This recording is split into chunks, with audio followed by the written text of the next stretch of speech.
Hi hello welcome back to our channel. ఈరోజు అయితే రొయ్యలు గోంగూర కర్రీ చేసుకుంటున్నాము. ముందుగా రొయ్యలన్నీ ఒలుచుకొని నీట్గా కడుక్కొని స్టవ్ మీద ఒక గిన్నె పెట్టుకొని దాంట్లో వేసుకొని ఉడికించుకొని అవి కూడా పక్కన పెట్టేసుకొని గోంగూర ఈలోగా పచ్చిమిర్చి ఉల్లిపాయ టమాటా వేసుకొని పొయ్యి మీద పెట్టేసుకొని అందులో కొంచెం ఉప్పు కొంచెం కారం వేసుకొని ఉడికిన తర్వాత దింపేసేసి ఈలోగా రొయ్యలు కూడా పక్కన ఇంకో మీద కొంచెం ఉప్పు వేసుకొని ఎనిపేసుకొని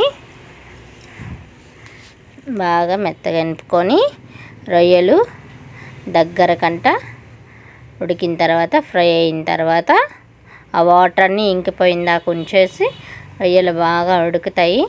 అందులో కొంచెం పసుపు వేసి ఉడకబెట్టాము, మగ్గనిచ్చాము.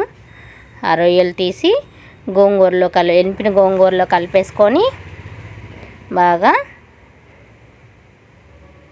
తర్వాత తాలింపు స్టవ్ మీద ఒక గిన్నెలో తాలింపు పెట్టేసుకొని రొయ్యలు గోంగూర ఎనిపి తాలింపు వేసుకొని తినేసేయడమే.